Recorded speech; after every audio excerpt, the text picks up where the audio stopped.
নিশ্চয়কৈ যে পাটৰকুছি যি জিৰণি পথ আছে সেই জিৰণি পথত যেহেতু দীৰ্ঘদিনৰ পৰা এটা অসম মেঘালয় যি সীমা বিবাদ সেই সীমা বিবাদ চলি আছে আৰু কালি দিনটোতো বা কালিৰ পৰা আসলে কেইবাদিনো ধৰি আসলে ইয়াত এটা চেপা উত্তেজনাই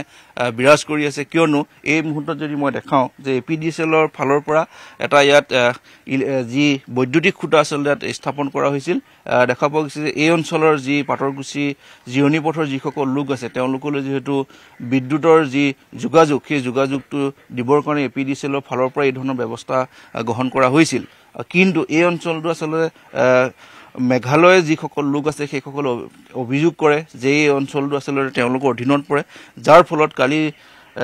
এটা দলে বলে মেঘালয়ৰ একাংশ লোক আহি যি তেওঁলোকৰ মাইখুলি বুলি যি তেওঁলোকে আসলে গাঁও তেওঁলোকে কৈছে সেই লোকসকলে আহি ইয়াত এই ধৰণে এপিডিচিএল এইসমূহ খুঁটা ইয়াত ভাঙি দিয়ে আৰু যাৰ ফলত ইয়াত এটা উত্তেজনাপূৰ্ণ সৃষ্টি হয় আৰু ফলশ্ৰুতিত কালি সেই দিনৰ ভাগৰে পৰা এই ধৰণৰ ইয়াত আৰক্ষী আৰু অৰ্ধসামৰিক বাহিনী ইয়াত আচলতে নিয়োগ কৰা হৈছে যাতে ইয়াত পৰিস্থিতিটো কোনো ধৰণে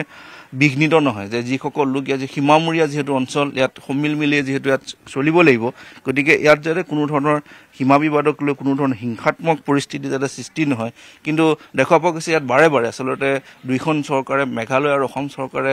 ইয়াত সীমা বিবাদ মীমাংসা কৰিবৰ কাৰণে আচলতে যথেষ্ট ব্যৱস্থা হাতত লৈছে কিন্তু ইয়াৰ যিসকল স্থানীয় লোক আছে তেওঁলোকৰ মাজত কিছু ভুল বুজাবুজি হয় গতিকে যোৱা কেইবাদিন ধৰি ইয়াত এই বিষয়টোক লৈ আচলতে যথেষ্ট উত্তেজনা বিৰাজ কৰিছে দুই পক্ষৰ মাজত আচলতে সংঘাত সন্মুখাসন্মুখীকে আচলতে সংঘাতৰো লিপ্ত হৈছে কিন্তু এই পৰিস্থিতিটো নিয়ন্ত্ৰণৰ বাবে আৰক্ষী অৰ্ধসামৰিক বাহিনী ইয়াত যেহেতু মোতায়েন কৰা হৈছে যাতে এই পৰিস্থিতি অধিক অৱনতি নঘটক দুইখন ৰাজ্যৰ এই যি সীমামূৰীয়া ৰাইজ আছে তেওঁলোকৰ মাজত যাতে কোনো ধৰণৰ এটা হিংসাত্মক পৰিস্থিতি সৃষ্টি হয় যাৰ বাবে এই ধৰণে আৰক্ষী আৰু অৰ্ধসামৰিক বাহিনী দিয়া হৈছে যিহেতু এই অঞ্চলটো এটা বিপদমান অঞ্চল কিন্তু ইয়াত মেঘালয়ৰ যিসকল লোক আছে তেওঁলোকে দাবী কৰে যে এইখিনি অঞ্চল যে পাটৰকুছি জিৰণি পথৰ এই অঞ্চলটো তেওঁলোকৰ অধীনত পৰে কিন্তু এইফালে যিসকল ইয়াৰ স্থানীয় লোক আছে তেওঁলোকৰ মতে যে এইখিনি অসমৰ আচলতে ভূমি গতিকে তেওঁলোকক যিহেতু বিদ্যুতৰ প্ৰয়োজন গতিকে এপিডিচিএলক তেওঁলোকে আবেদন কৰিছিল আৰু সেই আবেদনৰ ভিত্তিতে আচলতে এই ধৰণে খুঁটা পুতা হৈছিল বৈদ্যুতিক খুঁটা পুতি বিদ্যুতৰ যোগানৰ বাবে আচলতে ব্যৱস্থা হাতত লৈছিল কিন্তু দেখা পোৱা গৈছে যে তেওঁলোকৰ সেই মেঘালয় যিসকল লোক আছে সীমান্তৱৰ্তী তেওঁলোকৰ লগত আলোচনাও হৈছিল যে সমগ্ৰ বিষয়টোক লৈ কিন্তু তেওঁলোকে এই ক্ষেত্ৰত যথেষ্ট এটা আকুৰগোজ যে এই ধৰণে ইয়াত এপিডিচিএলে কোনো ধৰণৰ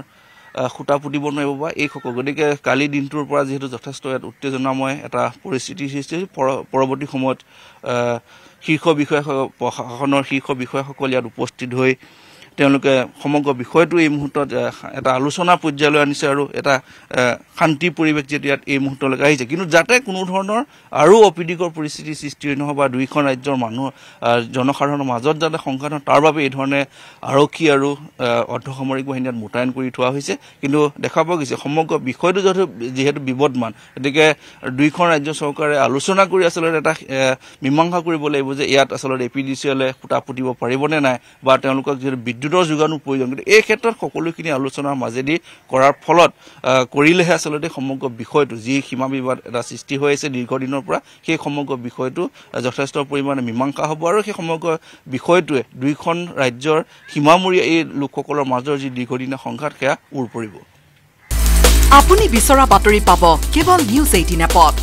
নিউজ 18 এপ ডাউনলোড কৰিবলৈ স্ক্যান কৰক এই QR কোড গুগল প্লে ষ্টৰতো পাব এই নিউজ 18 এপ